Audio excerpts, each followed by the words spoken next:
పాపములను బాపెడి త్రియేక దేవుడు. హల్లెలూయా హల్లెలూయా.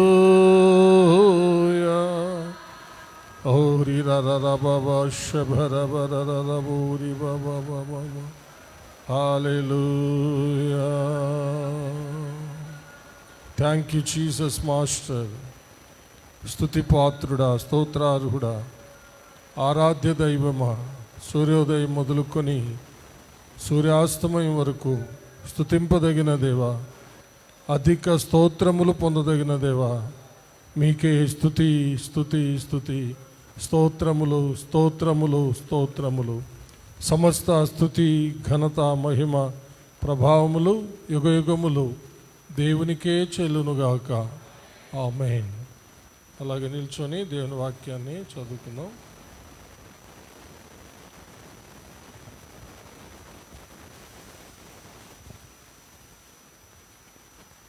కీర్తనల గ్రంథము 125వ కీర్తన 2వ వచనాన్ని చదువుకున్నాం. కీర్తనల గ్రంథము 125వ కీర్తన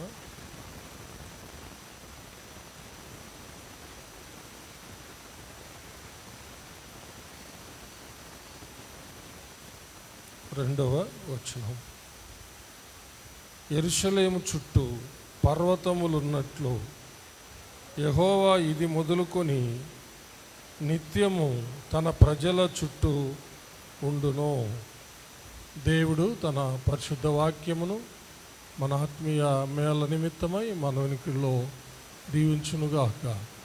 ఆమేన్. దయచేసి కూర్చోండి.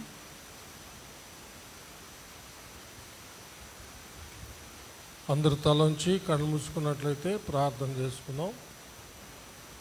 మహాపరిశుద్ధుడు అయిన మా ప్రియ పరలోకపు తండ్రి, దయగలిగిన మా దేవ యెహోవా, మీకు వందనములు, స్తుతులు, స్తోత్రములు చెల్లిస్తున్నాము. మీ దీన దాసుడనైన నన్ను మీ సిలువ చాటున మరుగు చేసుకొని నాతోనూ మా అందరితోనూ మాట్లాడమని క్రీస్తు పేర వేడుకొంచున్నాము తండ్రి. ఆమేన్. హల్లెలూయా. గత వారంలో మనము నెహెమ్యా యెరూషలేం ప్రాకారం పడగొట్టబడిందని, యెరూషలేం ప్రాకారపు గుమ్మాలు కాల్చివేయబడ్డాయని, అక్కడ శేషించినటువంటి తన ప్రజలు శ్రమయు నిందను భరిస్తూ ఉన్నారని తెలిసినప్పుడు కొన్ని దినాలు కన్నీటితో ఉపవాస ప్రార్థన చేసినాడని మనం విన్నాం. హల్లెలూయా. ఆయన చేసినటువంటి కన్నీటి ఉపవాస ప్రార్థనకు దేవుడు జవాబు ఇచ్చాడు. నెహెమ్యా బృందాన్ని దేవుడు ఆ యొక్క అన్యరాజు ద్వారానే పంపించి ఆ కట్టించాడు. ఆ గుమ్మాలు నిలువబెట్టబడ్డాయి, తలుపులు పెట్టారు, పని పూర్తి అయింది. అంటే తను ఏమైతే ఉపవాసం ఉండి అడిగాడో అది దేవుడు జరిగించాడు అన్నమాట. హల్లెలూయా. గత వారం మనం చాలా వివరంగా తెలుసుకున్నాం. అదేవిధంగా మనం కూడా నిజముగా భారం కలిగి, నిజముగా దుఃఖంతో వేదనతో ఉపవాసం ఉండి కన్నీరు విడుస్తూ వినయ విధేయతలతో దేవుడిని వేడుకున్నప్పుడు దేవుడు రాజులను సహా మన వైపు తిప్పి మనం ప్రార్థించినటువంటి కార్యాన్ని వారి ద్వారానే నెరవేర్చేటట్టు చేస్తాడు అని చెప్పి మనము తెలుసుకున్నాం. అందుకనే మనుషులను ఆశ్రయించడం వల్ల ప్రయోజనమే ఉండదు. దేవుణ్ణి ఆశ్రయించాలి. ఉపవాసంతో కన్నీటితో దేవునికి ప్రార్థనా విజ్ఞాపనలు చేయాలని తెలుసుకున్నాం. తర్వాత మరొక ప్రాముఖ్యమైన విషయాన్ని కూడా మనము పోయిన వారం ధ్యానించాం. ఏమిటి? మనసులకు ప్రాకారం అవసరం. ఆయన బిడ్డలమైన మనకు ప్రాకారం అవసరం, గుమ్మాలు అవసరం. ఇప్పుడు ఒక ప్రాకారం లేకపోతే, గుమ్మాలు లేకపోతే, గుమ్మం అంటే తలుపు ద్వారబంధం లేకపోతే ఒక ఇంటికి ఎంత ప్రమాదమో అంత భయంకరమైన ప్రమాదం మనం ఎదుర్కొంటా ఉన్నాం. మన మనసులకు ప్రాకారం లేదు, మన హృదయాలకు ప్రాకారం లేదు, మన బిడ్డల మనసులకు ప్రాకారం లేదు, మన బిడ్డల హృదయాలకు ప్రాకారాలు లేవు. తలుపులు తెరవబడి ఉన్నాయి, లేక తలుపులు లేకుండానే ఉన్నాం. చుట్టూ ప్రహరీ గోడ, ప్రాకారం అంటే ప్రాకారం, ప్రహరీ గోడ లేని ఇల్లుల వలె మనం ఉన్నాం. అందుకనే విచ్చలవిడిగా పాపం మనలోకి, మన ఇండ్లలోకి వచ్చేస్తుంది. ఎందుకంటే తలుపులు లేవు, లోపలికి వచ్చి లోకంలో ఉన్నవన్నీ మనలోకి వచ్చేస్తున్నాయి. అలాగే మనం లోకంలోకి కూడా వెళ్ళిపోతూ ఉన్నాం. ఎందుకంటే తలుపులు లేవు, ఏ అడ్డు లేదు, ఏ ఆపు లేదు. లోకం మనలోకి రావడానికి, మనం లోకంలోకి వెళ్ళడానికి తలుపులు తెరవబడిపోయిన, లేక తలుపులు కాల్చివేయబడ్డాయి అన్నమాట. అందుకనే విచ్చలవిడిగా పాపం జరుగుతూ ఉంది. క్రైస్తవుల్లో కూడా పాపం జరుగుతూ ఉంది, క్రైస్తవ కుటుంబాల్లో కూడా పాపం జరుగుతూ ఉంది, క్రైస్తవ బిడ్డల్లో కూడా, బిడ్డల్లో కూడా పాపం జరుగుతూ ఉంది. సరైన ప్రాకారాలు లేక, సరైనటువంటి గుమ్మాలు లేక సైతాను ఈజీగా లోపలికి రాగలుగుతున్నాడు. అలాగే మనం కూడా గుమ్మాలు లేనందువల్ల, ప్రాకారం లేనందువల్ల లోకంలోకి వెళ్ళిపోతూ ఉన్నాం. ఆ విధంగా లోకం మనలోకి వస్తుంది, మనం లోకంలోకి, చెప్పండి, లోకం మనలోకి వచ్చేస్తుంది, మనం లోకంలోకి వెళ్ళిపోతున్నాం. ఎక్కడ జరుగుతుందంటే చేతిలో ఉన్న సెల్ ఫోన్లోనే జరుగుతుంది అంతా. ఎక్కడ జరుగుతుంది? చేతిలో ఉండే సెల్ ఫోన్లోనే జరుగుతుంది. ఎందుకంటే దానికి తలుపులు లేవు, దానికి ఏమీ లేవు. ఇంకా దాంట్లో ఉన్నది తెలిసిందే కదా, అనేక డోర్స్ ఉన్నాయి, అవన్నీ ఓపెన్ చేసుకోవాలా.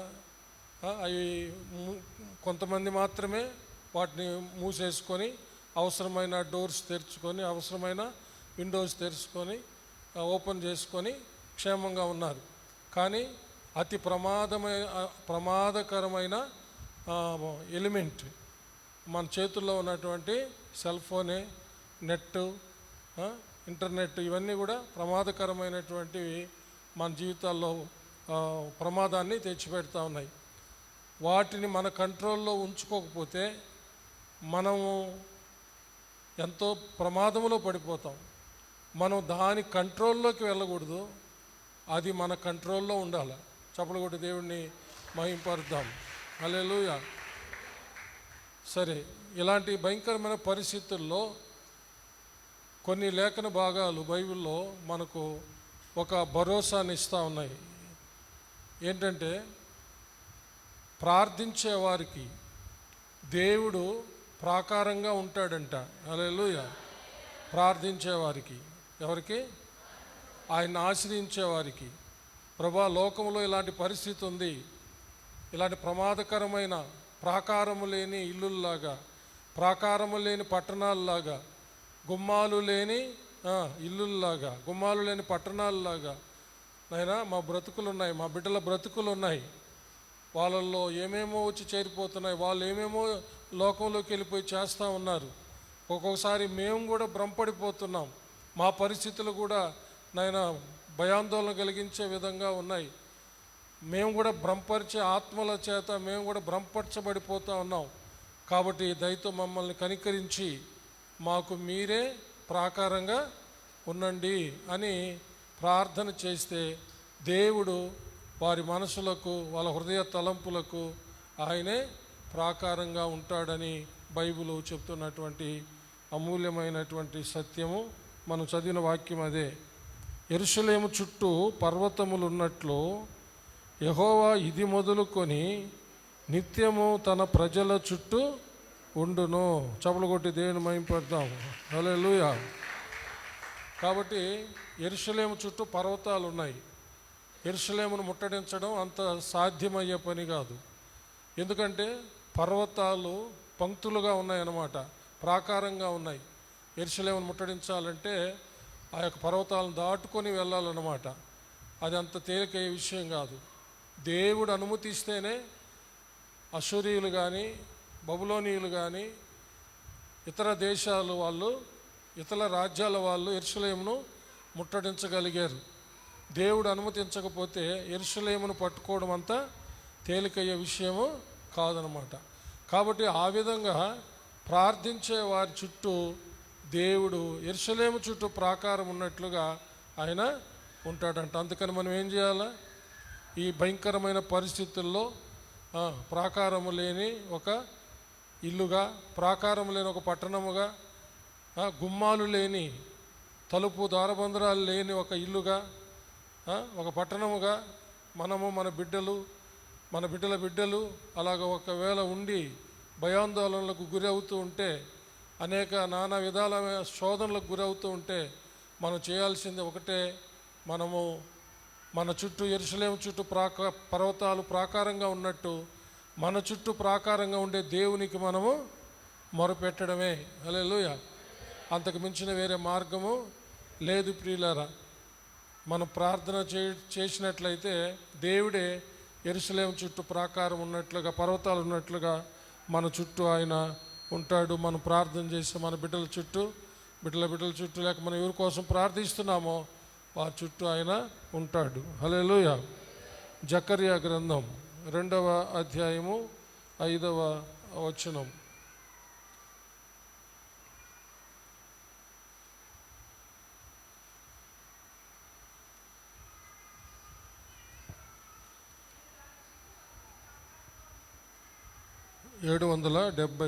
పేజీ చదువుమా.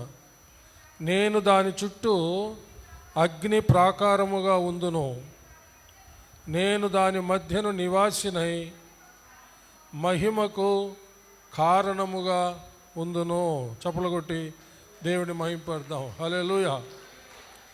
యెరూషలేమును కట్టించడానికి దేవుడు ఆ అన్ని రాజుల్ని లేపినప్పుడు దేవుడు వాళ్ళు భయపడుతూ ఉంటే వాళ్ళకు ఈ యొక్క వాగ్దానము జకర్యా ప్రవక్త ద్వారా ఇచ్చాడనమాట. అక్కడ ప్రాకారం లేదు, అక్కడ మేము ఎలా భద్రపరచబడగలము, మాకు భద్రత ఎలా వస్తుంది, ప్రాకారం లేదు, గుమ్మాలు లేవు, మేము ఎలా అక్కడ కాపాడబడగలుగుతాము శత్రువుల చేతిలో అని వాళ్ళు ఎంతో వేదన చెందితే, అప్పుడు దేవుడు ఏమంటున్నాడంటే, నేనే దాని చుట్టూ అగ్ని ప్రాకారముగా ఉందును. హల్లెలూయా.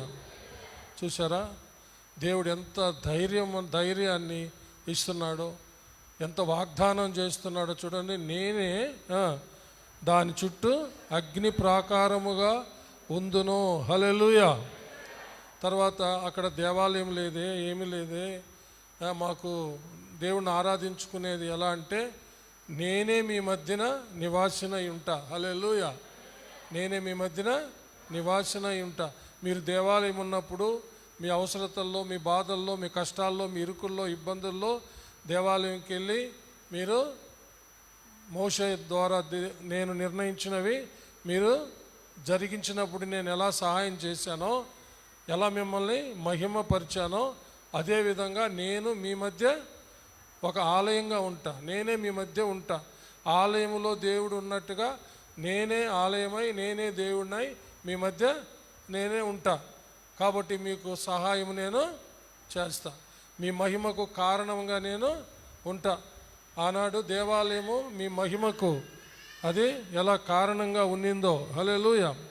నేను దాని మధ్య నివాసినై మహిమకు కారణముగా ఎలాగైతే ఆ యొక్క యెరూషలేము దేవాలయం ఉన్నిందో నేనే ఆ విధంగా మీకు ఉంటాను అంటున్నాడు. హల్లెలూయా.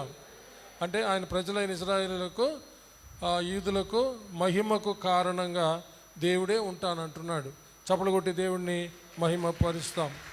కాబట్టి వేదన చెందే, కలత చెందేటటువంటి వాళ్ళు, దేవుని యొక్క సన్నిధిలో కలవరముతో కలత చెంది మేము ఎలా అక్కడికి వెళ్ళి ప్రాకారము లేనటువంటి పట్టణములో మేము మా బిడ్డలు ఎలా ఉండగలము, గుమ్మాలు లేనటువంటి ప్రాకారము, గుమ్మాలు లేనటువంటి అక్కడ మేము ఎలా ఉండగలం దేవా అని ఎంతో వేదన పడుతూ ఉంటే అప్పుడు జకర్యా ప్రవక్త ద్వారా దేవుడు మాట్లాడుతున్నాడు, నేనే అగ్ని ప్రాకారంగా ఉంటా. హల్లెలూయా, దేవునికి మహిమ కలుగును గాక. అంత మాత్రం కాదు, నేను మీ మధ్య నేను ఉంటా, నేనే మీకు సహాయం చేస్తా. ఏ శత్రువు మిమ్మల్ని చెప్పండి ముట్టనివ్వకుండా నేనే మీ మధ్య నివాసన ఉండి మిమ్మల్ని నేను రక్షిస్తాను, కాపాడుతాను, తోడుగా ఉంటానని చెప్తూ ఉన్నాడు. హల్లెలూయా.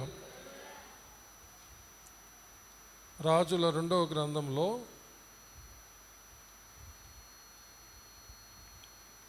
ఎలీషా ప్రవక్త చుట్టూ అగ్ని ప్రాకారం ఉన్నట్టుగా మనము అనేక సార్లు మనం చదువుతూ ఉంటాం.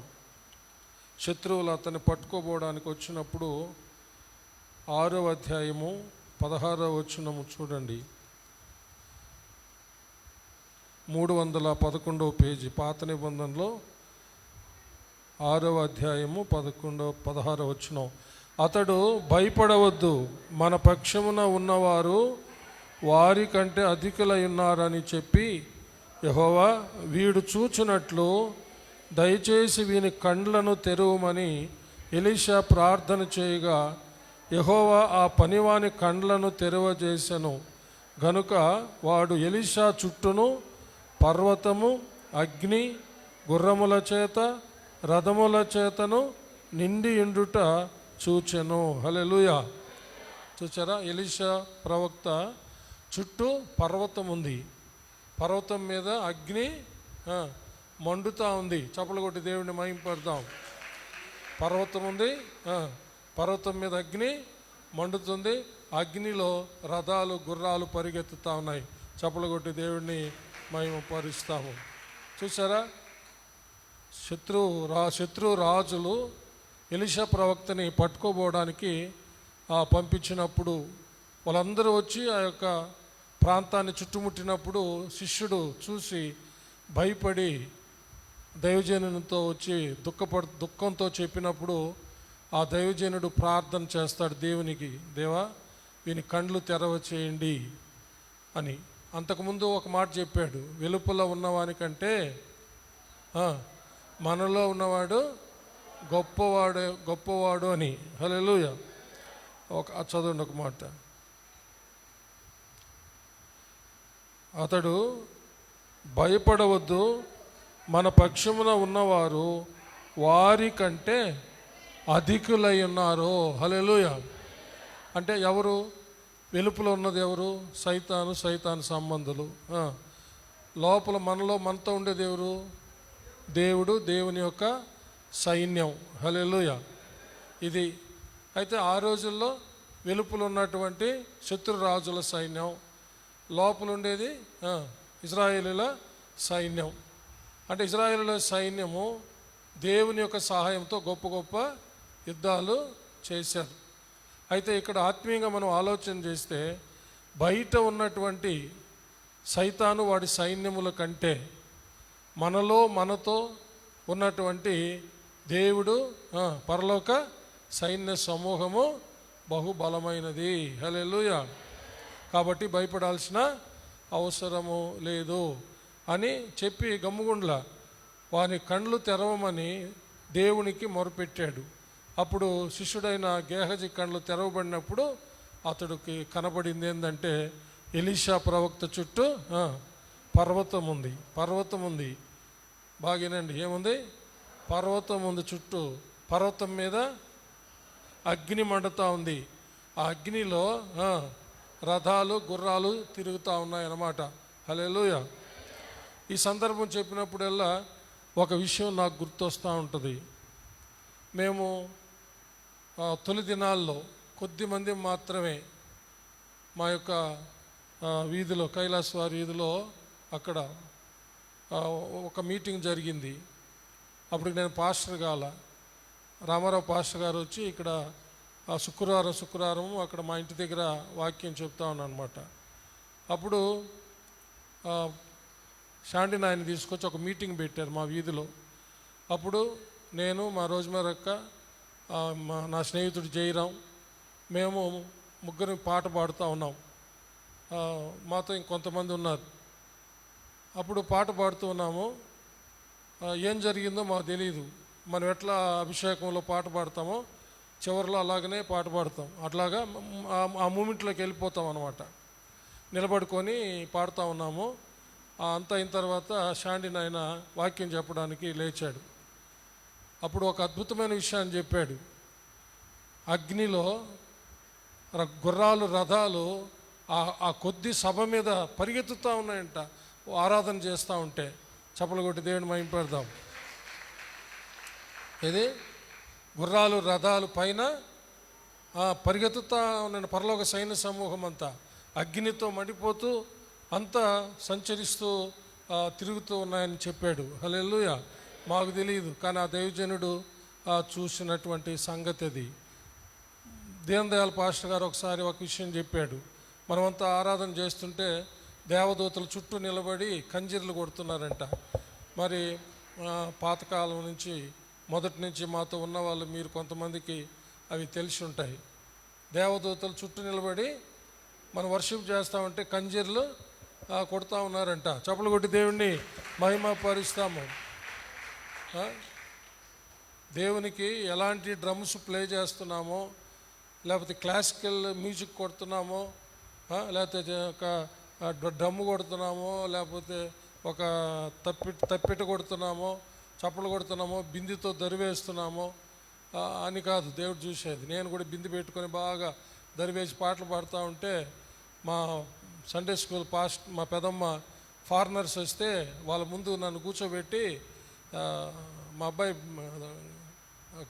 దరువు వేస్తాడంటే పొట్టకి బిందె అనిచ్చుకొని వాళ్ళ ముందు దాన్ని ఆ బిందెని వాయిస్తూ పాట పాడినా. చిన్నపిల్లాడు అప్పుడు సంగతులు చెప్తున్నా. అంటే మరీ అంత చిన్నవాడిని కాదు, కొంచెం యవనస్తుడిగా ఉన్నా. అంటే ఇవన్నీ వాళ్ళకి ఆనాడే ఎంతో ఇష్టమైంది. నేను ఆ చక్కగా పాటపడి ఆ బిందె పొట్టకానిచ్చుకొని కొడతా ఉంటే. అంటే మనము శాండీ నాయన ఏం చెప్పాడంటే, ఆత్మలో పాడేటప్పుడు ఆ రోజు చెప్పింది పరలోక సైన్య సమూహము దిగొస్తుంది అని చెప్పాడు. చప్పలు కొట్టి దేవుని మహిమపడదాం. హల్లెలూయా. పరలోక సైన్య సమూహం, గుర్రాలు, రథాలు పరిగెత్తుతూ ఉన్నాయంట. అదే అగ్ని అభిషేకం మనం ఇప్పుడు కూడా అనిపిస్తుండేది. అదే ప్రియులరా, ఆ అభిషేకంలోనే మనం అంతా మార్పు చెందాం. మనం వెళ్ళిన ప్రతి ప్రాంతంలో దేవుడు కుమ్మరించే పరిశుద్ధాత్మ అగ్ని అభిషేకం ద్వారానే అనేక మంది మారు మనసు పొందడం, గుండెలు బాదుకొని రావడం, అంతా ప్రభువుకు అప్పగించుకోవడం జరుగుతూ ఉంది. పరిశుద్ధాత్మ అభిషేకం లేకుండా ఎవరు ఏమీ చేయలేరనేది నిజంగా వాస్తవం. కాబట్టి ప్రార్థించే వారి చుట్టూ, ఆయన ఏర్పరచుకున్న వారి చుట్టూ, ఆయన అభిషేకించుకున్న వారి చుట్టూ దేవుడే అగ్ని ప్రాకారంగా ఉన్నాడు. హల్లెలూయా. భయపడాల్సిన అక్కర లేదు, ప్రార్థన చేయాలి. 51వ కీర్తన 18, 19 వచనాలు.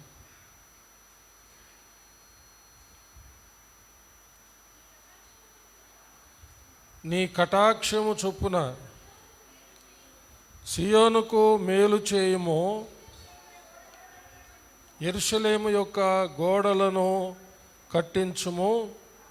అప్పుడు నీతియుక్తములైన బలులను, దహన బలులను, సర్వాంగ హోమములను నీకు అంగీకృతములగును. అప్పుడు జనులు నీ బలిపీఠం మీద కోడెలను అర్పించెదరు. హల్లెలూయా. దేవునికి మహిమ కలుగును గాక. ఇక్కడ దేవుని కటాక్షాన్ని కోరుకుంటూ ఉన్నాడు దావీదు రాజు. సియోనుకు మేలు చేయుము, యెరూషలేము యొక్క గోడలను కట్టించుము. ఒకవేళ ఈ కీర్తన రాసేటప్పుడు యెరూషలేము చుట్టూ గోడలు ఉన్నాయో లేవో నాకైతే తెలియదు. మరి చరిత్ర కూడా నేను ఎప్పుడు చదవలేదు. కానీ ఇక్కడ ఆత్మీయ అర్థం ఏమిటంటే, అతని మనస్సుకు గోడ కట్టమని. హల్లెలూయా. అతని కన్నులకు గోడ, చెప్పండి, అతని కన్నులకు గోడ కట్టమని, అతని కన్నులకు ప్రాకారం కట్టమని, అతని మనసుకు ప్రాకారం కట్టమని. హల్లెలూయా. ఎందుకంటే స్నానం చేస్తున్న స్త్రీని చూసి ఆ స్త్రీని ఇంటికి తెప్పించుకొని వ్యభిచారం చేశాడు. నాతాను ప్రవక్త గద్దించిన తర్వాత పశ్చాత్తాపడి ఏడుస్తూ కీర్తన రాశాడు.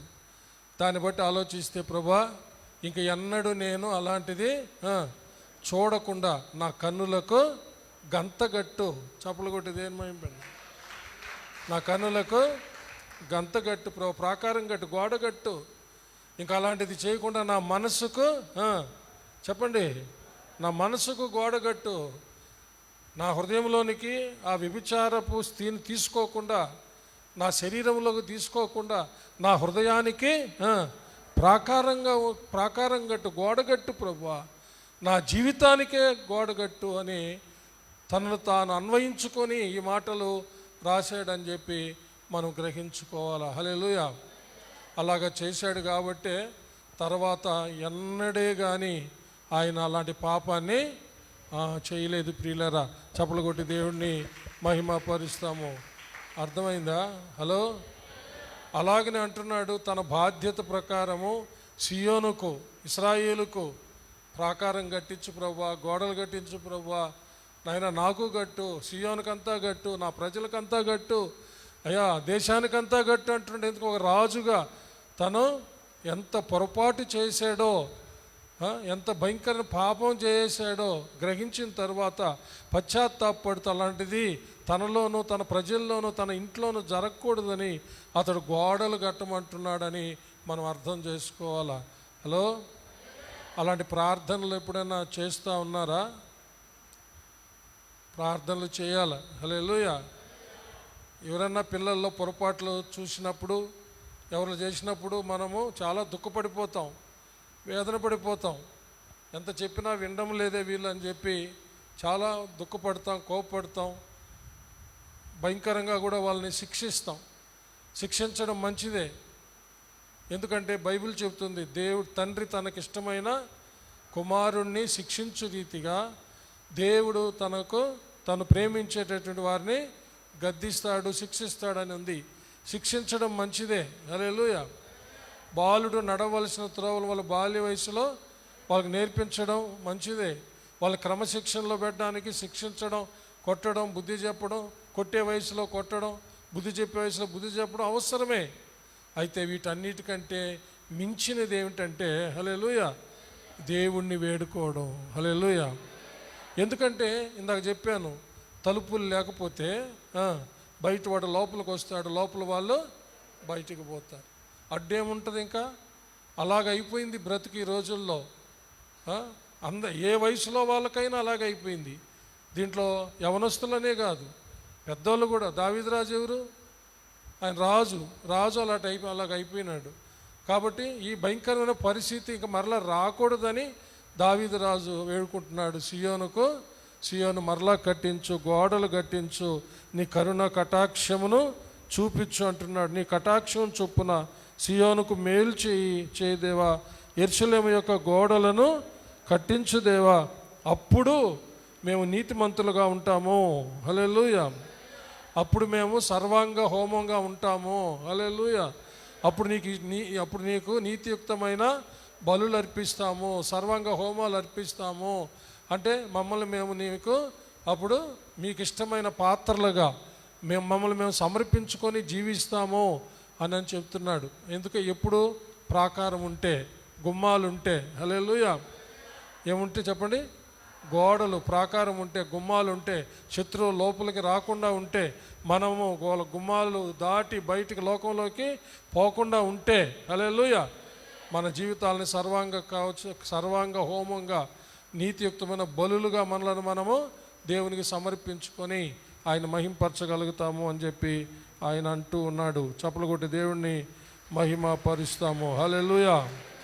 ఫిలిప్పీయులకు రాసిన పత్రిక 4వ అధ్యాయము 4 నుంచి 7వ వచనం వరకు చదువుకుందాం.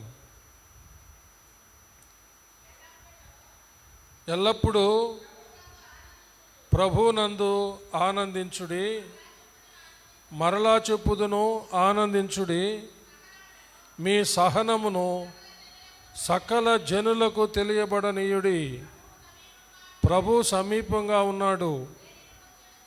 దేనిని గూర్చియో చింతపడకుడి గాని ప్రతి విషయములోనూ ప్రార్థన విజ్ఞాపనముల చేత కృతజ్ఞతాపూర్వకంగా మీ విన్నపములు దేవునికి తెలియజేయుడి. అప్పుడు సమస్త జ్ఞానమునకు మించిన దేవుని సమాధానము యేసుక్రీస్తు వలన మీ హృదయములకును మీ తలంపులకును కావలియుండును. చప్పలు కొట్టి దేవుని మహిమ. మన తలంపులకు హృదయ ఆలోచనలకు మన ప్రభు అయిన క్రీస్తు సమాధానము కావలి ఉండి రక్షిస్తుందంట. హల్లెలూయా. ఎప్పుడు? కృతజ్ఞత పూర్వకంగా మన చింతలు, మన బాధలు, మన వ్యాధులు, మన సమస్యలు మనము దేవునికి చెప్పుకున్నప్పుడు, కృతజ్ఞతాపూర్వకంగా దేవునికి కృతజ్ఞతలు చెల్లిస్తూ మన చింతలన్నీ, మన సమస్యలన్నీ, మన దుఃఖ వేదనలన్నీ, ఎవరి గురించి వేదన పడుతున్నామో వాళ్ళ గురించి ఆ చింత అంతా దేవుని మీద వేసి ప్రార్థనలు విజ్ఞాపనలు చేసినప్పుడు హల్లెలూయా, దేవుని యొక్క గొప్ప సమాధానం మన ప్రభు అయిన క్రీస్తు ద్వారా మన మనసులకు హృదయ తలంపులకు కావాలి. మనకే కాదు, మనం ఎవరి కోసం ప్రార్థన చేస్తున్నామో మన బిడ్డలు, లేక బిడ్డల బిడ్డలు, లేక మీ భర్తలు, మీ భార్యలు, మీ తోడబుట్టిన వాళ్ళు, ఎవరెవరైతే సరిగా లేరని వేదన పడుతూ ఉన్నావో, అడ్డు ఆపు లేకుండా జీవిస్తున్నారు, తిరుగుతున్నారు, మాట్లాడుతున్నారు, చేస్తున్నారు, ఎంత చెప్పినా వినడం లేదనేటటువంటి వాళ్ళ కొరకు దేవునికి కృతజ్ఞతాస్తుతులు చెల్లిస్తూ ప్రార్థనలు, యాచనలు, విజ్ఞాపనలు చేసినప్పుడు, మన చింత యావత్తు ఆయన మీద వేసి ప్రార్థనలు విజ్ఞాపన చేసినప్పుడు దేవుడు మన ప్రార్థనలు ఆలకించి మన మనసులకు, అలాగే మనం ఎవరి కోసం ప్రార్థన చేస్తున్నామో వారి మనసులకు, మన హృదయ తలంపులకు, వారి హృదయ తలంపులకు క్రీస్తు సమాధానము కావులుండి కాపాడుతుంది. చప్పలు కొట్టి దేవుణ్ణి మహిమ పరుస్తాము. హల్లెలూయా. ఎంత అవసరం ప్రియులారా ఈ జాగ్రత్తగా వింటున్నారా? కొంచెం వేరే జ్యూస్ ఒకటి తాగిన తర్వాత పెదాలు ఆరిపోయి కొంచెం మాట్లాడడానికి ఇబ్బందిగా ఉంది. అందుకని మీతో కొంచెం ఇటు మాట్లాడుతూ ఉన్నా, అర్థం చేసుకొని జాగ్రత్తగా. చప్పలు కొట్టి దేవుని మహిమ పెడదాం. Praise Lord. చాలా ప్రాముఖ్యమైనటువంటి విషయం.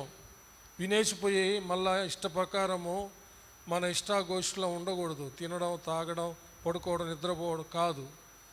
వింటున్న వాక్యాన్ని బట్టి ప్రార్థనలు, యాచనలు, విజ్ఞాపనలు, దేవునికి కృతజ్ఞతలు చెల్లిస్తూ, ఆయన చేసిన మేళ్లను మర్చిపోకుండా కృతజ్ఞతలు చెల్లిస్తూ మన ప్రార్థనలు, విజ్ఞాపనలు ఆయనకు తెలియజేయాలి. మన చింత యావత్తు ఆయన మీద వేయాలి. చప్పలు కొట్టి దేవుని మహిమ పెడదాం. హల్లెలూయా.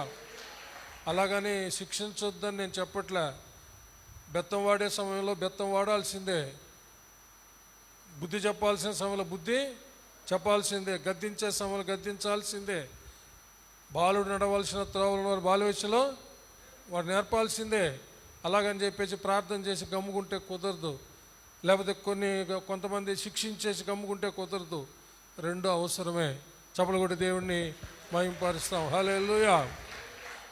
ప్రార్థన లేకపోతే మాత్రం ఎవరు మార్చడం సాధ్యము కాదు. మనం కూడా క్షేమంగా ఉండడం సాధ్యము కాదు. కాబట్టి గుర్తుపెట్టుకోండి. యోహాను సువార్త 10వ అధ్యాయము 27 నుంచి 29వ వచనం వరకు చదువుకుందాం.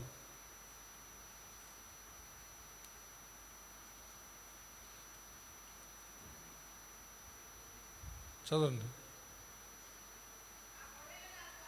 నా గొర్రెలు నా స్వరము వినును, నేను వాటిని ఎరుగుదును, అవి నన్ను వెంబడించును, నేను వాటికి నిత్య జీవమునిచ్చుచున్నాను గనుక అవి ఎన్నటికి నశింపవు. ఎవడును వాటిని నా చేతిలో నుండి అపహరింపడు. వాటిని నాకిచ్చిన నా తండ్రి అందరికంటే గొప్పవాడు కనుక నా తండ్రి చేతిలో నుండి ఎవడును వాటిని అపహరింపలేడు. నేనును తండ్రియును ఏకమై ఉన్నామని వారితో చెప్పెను. హల్లెలూయా. ఇది చాలా ప్రాముఖ్యమైనటువంటి వచనము. మన యొక్క భద్రత, మన బిడ్డల భద్రత, మన బిడ్డల భద్రత ఆయన చేతుల్లోనే. హల్లెలూయా. ఎవరి చేతుల్లో? మన ప్రభు యొక్క చేతులు. తండ్రి అయిన దేవుని చేతులు. తండ్రి ప్రభు ఇద్దరు ఏకమై ఉన్నారు. ఎవ్వరు కూడా దేవుని చేతిలో నుంచి అపహరించలేదు. కాబట్టి మనము, మన బిడ్డలు, మన బిడ్డలు అందరము దేవుని చేతులకు అప్పగించుకోవాలి. హల్లెలూయా. మనము ప్రతిరోజు ఈ ప్రార్థన చేయాలి. ప్రభా, నన్ను ఒక పురుషుడు ప్రార్థన చేస్తున్నాడు అనుకుంటాం, నన్ను, నా భార్యని, నా బిడ్డల్ని నీ చేతులకు అప్పగిస్తున్నాను. ఒకవేళ తాత అవ్వలైతే నన్ను, నా భార్యని, బిడ్డల్ని అప్పగించుకుంటున్నాం ప్రభా, మీ చేతుల్లోనే మాకు భద్రత. హల్లెలూయా అని. అంత మాత్రం కాకుండా మేము, మా బిడ్డలు మీ గొర్రెలుగానే స్థిరపరచు. చప్పలు కొట్టి దేవుని మహిమ పెడదాం. ప్రైజ్. ఇప్పుడు ఇవన్నీ కూడా గుర్తన్నా పెట్టుకోవాలా, లేదంటే రాసుకొని ప్రార్థన చేసేటప్పుడు ఇవి ప్రార్థనలో పెట్టగలగాల. హల్లెలూయా. నెక్స్ట్ ఫ్రైడే చెప్తాను మీకు ప్రార్థన, నెహెమ్యా చేసిన ప్రార్థన మీకు తెలియజేస్తాను నేను. చప్పలు కొట్టి దేవుని మహిమ పెడదాం. కాబట్టి ఇవన్నీ విన్న తర్వాత వీటిని ఎట్లా మీరు అప్లై చేస్తారు? వింటున్నారా? వీటిని ఎట్లా మీరు అప్లై చేస్తారు? దేవునికి ఎట్లా చెప్తారు? అవి గుర్తన్నా ఉండాలి. ఒక బిట్టమై అవి గుర్తన్నా ఉండాలి. రాసుకొని ప్రేయర్ చేసేటప్పుడు వాటిని అప్లై చేయాలి, దేవునికి ఆ ప్రార్థన చేయాలి. కాబట్టి మీరు ఏది చేయడం లేదే, రాసుకోవడము లేదు. తర్వాత ఇప్పుడు వినేసి వెళ్ళిపోయి దాన్ని మర్చిపోతూ ఉన్నారు. అందుకనే సరైనటువంటి ప్రార్థన, వాక్యానుసారమైన ప్రార్థన, దేవుడు ఉపదేశించిన తర్వాత ఆ ఉపదేశాన్ని విని ఆ ఉపదేశానుసారమైన ప్రార్థన చేయలేకపోతా ఉన్నాం.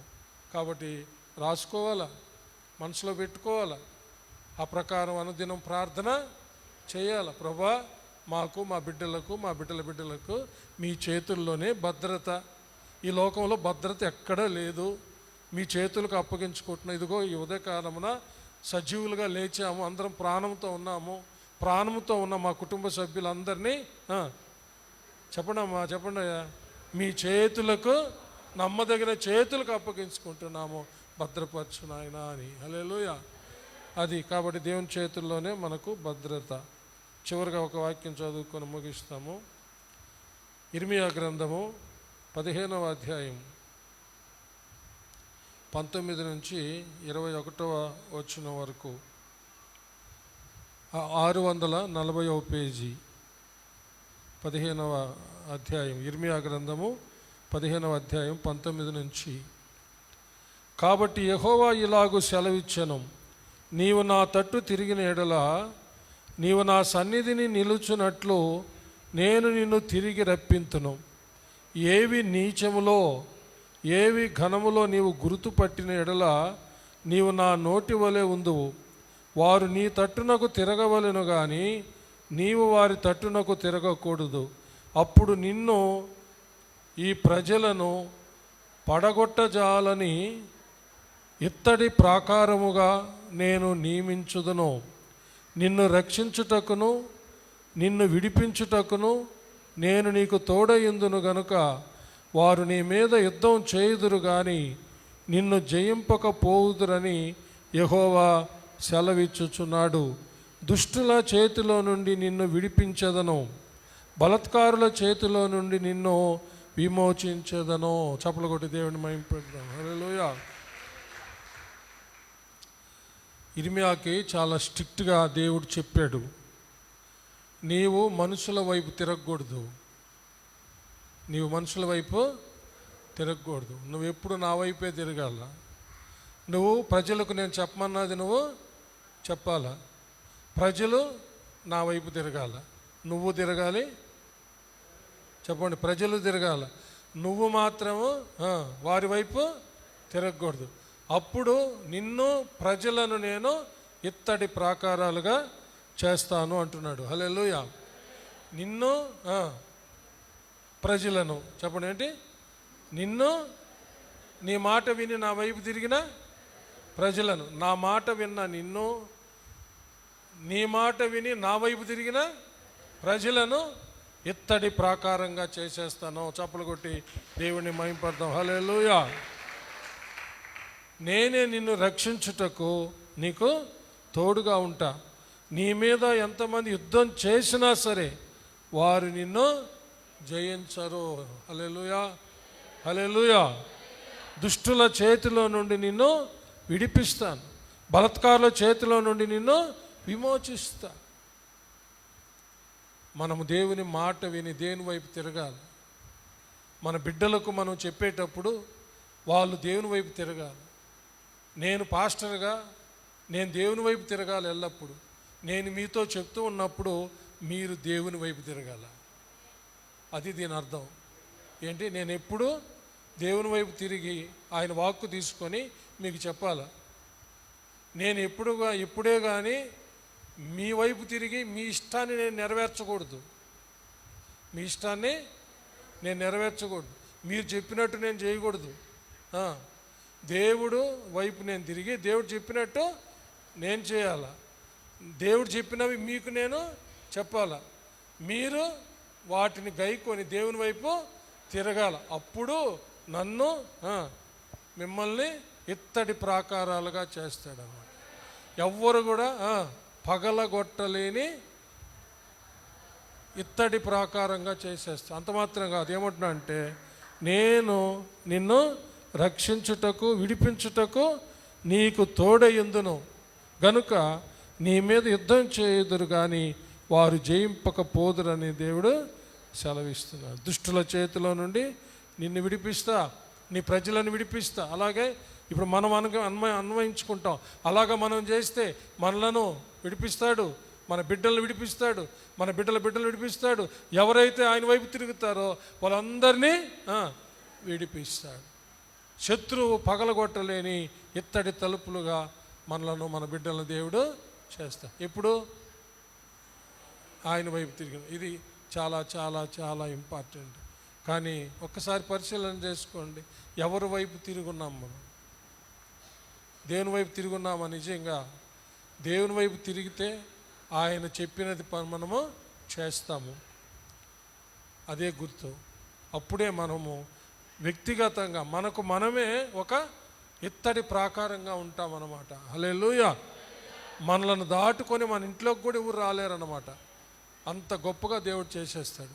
చప్పలు కొట్టి దేవుడిని మహిమ పరుస్తాము. కాబట్టి ఈ సందేశము చాలా అవసరమైనటువంటిది మనకు, మన బిడ్డలకు.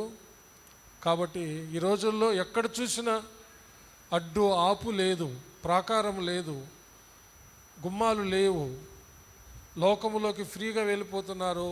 లోకాన్ని లోపలికి, హృదయంలోకి, జీవితంలోకి రానిచ్చేస్తూ ఉన్నారు. పౌలు గారు అందుకనే తన గురించి ఒక మాట చెప్పాడు. దాన్ని ఒకసారి చదివి ముగించుకుందాము. గలతీయులకు రాసిన పత్రిక ఒక్కసారి చూడండి. చివరి అధ్యాయం 6వ అధ్యాయము 14వ వచనం.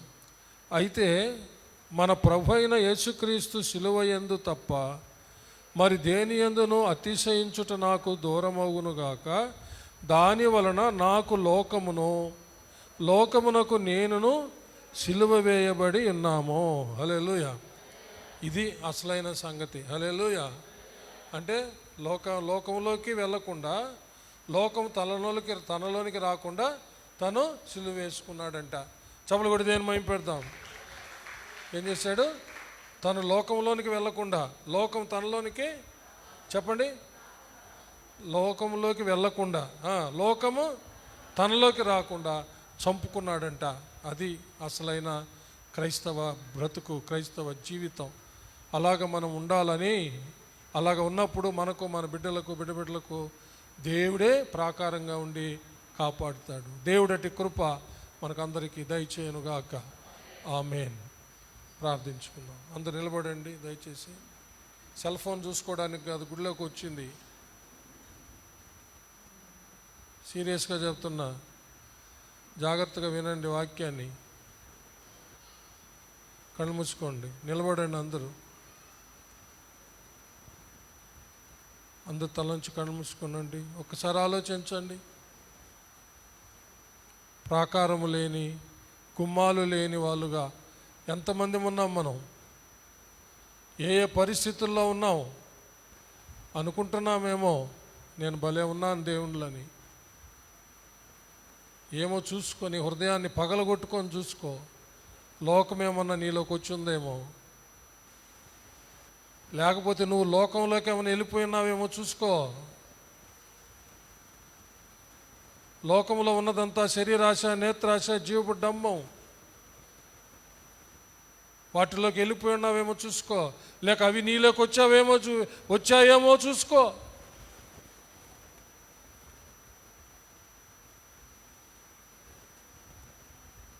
ఈ ప్రమాదకరమైనటువంటి పరిస్థితుల మధ్య ఉన్నాం. లోకంలో ఎక్కడ చూసినా ప్రమాదాలు ప్రమాదాలు ప్రమాదాలు చూస్తూ ఉన్నాం. ఎక్కడ చూసినా భక్తి లేని పరిస్థితులు చూస్తున్నాం. తన మన లేని పరిస్థితులు చూస్తున్నాం. పెద్ద చిన్న గౌరవ మర్యాదలు లేని పరిస్థితులు చూస్తున్నాం. మన ప్రభువు సెలవిచ్చినటువంటి విషయాలు జరుగుతూ ఉన్నాయి.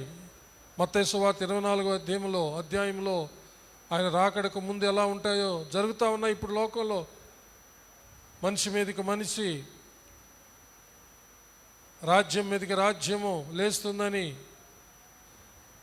యుద్ధాలు, భూకంపాలు, కరువులు, తెగుళ్ళు ఇవన్నీ వస్తాయని ముందుగానే తెలియజేశాడు. జరుగుతూ ఉన్నాయి భయంకరంగా, కళ్ళ ముందు చూస్తూ ఉన్నాం. ఇవన్నీ చూసినప్పుడు దేవుడు సమీపంగా ఉన్నాడని జ్ఞాపకం చేసుకొని జాగ్రత్త పడమని ప్రభువు చెప్పాడు. కాబట్టి ఈ లోకంలో ఎక్కడ భద్రత లేదు, దేవునిలోనే భద్రత. ఆయనే మన చుట్టూ ప్రాకారంగా ఉంటే తప్ప, ఆయన చేతుల్లో మనల్ని దాచుకుంటే తప్ప ఇంకా వేరే భద్రత ఈ లోకంలో లేదు ప్రియులారా. వెళ్ళిన మనిషి ఇంటికి తిరిగి వస్తాడని గ్యారెంటీ లేని లోకంలో బ్రతుకుతున్నాం. దేవుని వాక్యాన్ని చులకనగా తీసుకోవద్దు.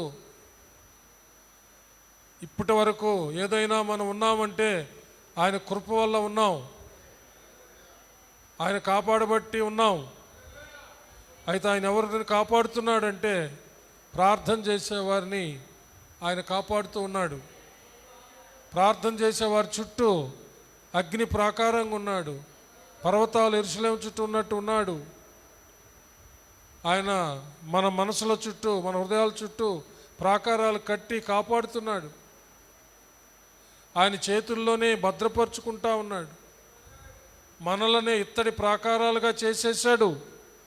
శత్రువు ఛేదించలేని విధంగా, శత్రువు పగలగొట్టలేని విధంగా మనలనే ఇత్తడి గెడులుగా, ఇత్తడి తలుపులుగా, ఇత్తడి ప్రాకారాలుగా ఆయన వైపు తిరిగి ఆయన మాటకు లోబడే వాళ్ళైనా మనలను చేసేసాడు.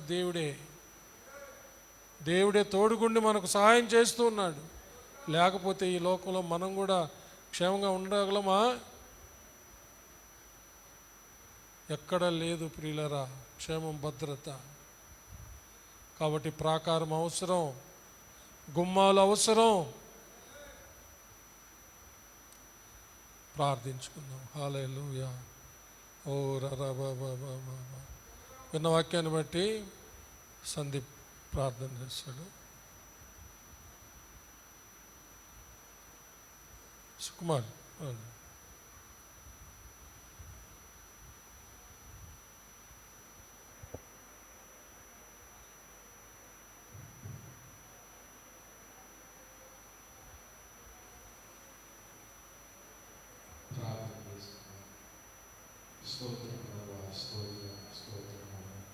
మహాపరిశుద్ధుడు అయిన మా ప్రియ తండ్రి, కరుణా కటాక్షం కలిగిన మా దేవ యేసయ్య, మీకు వందనాలు, స్తుతులు, స్తోత్రములు చెల్లిస్తున్నాను. ఆయన అన్నాడు, ఆయన యెరూషలేము చుట్టూ, ఆయన పర్వతంలో ఉన్నట్టుగా మీరు నాయన ప్రభా మీ ప్రజల చుట్టూ మీరు ఉన్నారు.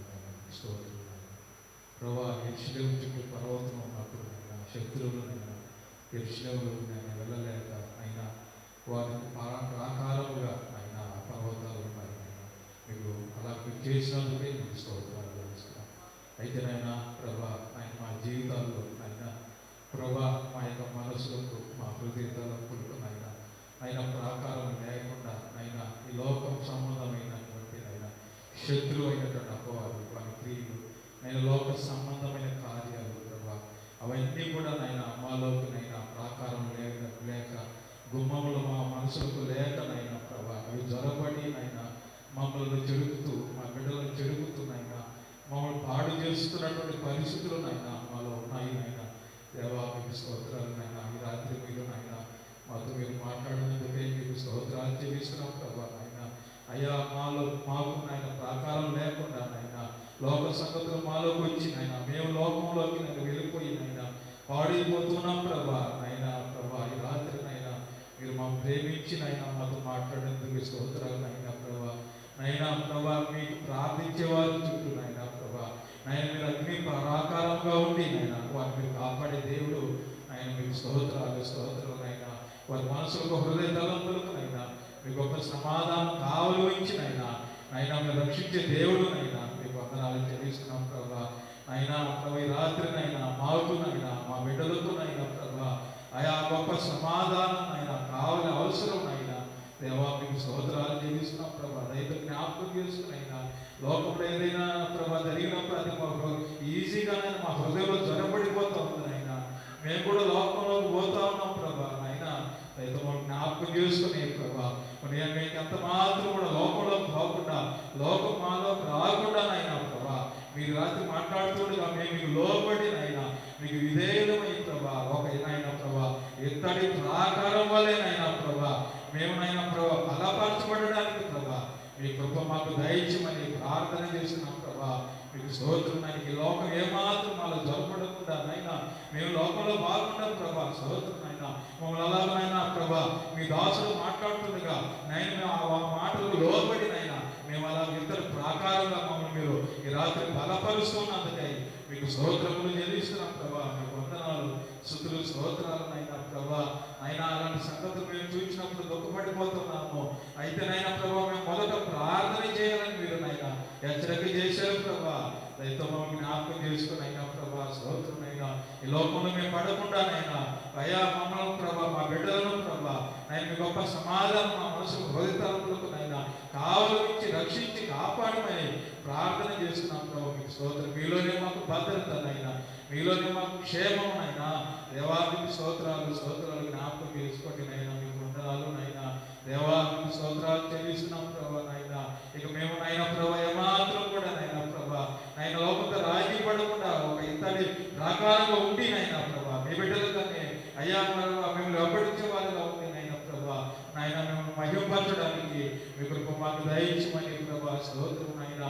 అయ్యా ఈ గొప్ప రక్షణ ఈ గొప్ప కాపుదల ఈ గొప్ప భద్రత ఈ గొప్ప నైనా ప్రాకారమైనటువంటి మా దేవా యేసయ్యా నైనా మీరు మాకు మా బిడ్డలకు నైనా ఎల్లో అగ్ని ప్రాకారంగా ఉండి నైనా మమ్మల్ని కాపాడమని ప్రభా భద్రపరచమని నైనా మీ నమ్మదైనస్థలకు మమ్మల్ని అందరినీ అప్పగించుకుంటూ మీకే మహిమ ఘనత ప్రభావంలో ఆరోపిస్తూ యేసయ్య పరిశుద్ధ నామములో ప్రార్థన చేసి స్తుతించి అడిగి వేడుకొనిచున్నాము పరమ తండ్రి.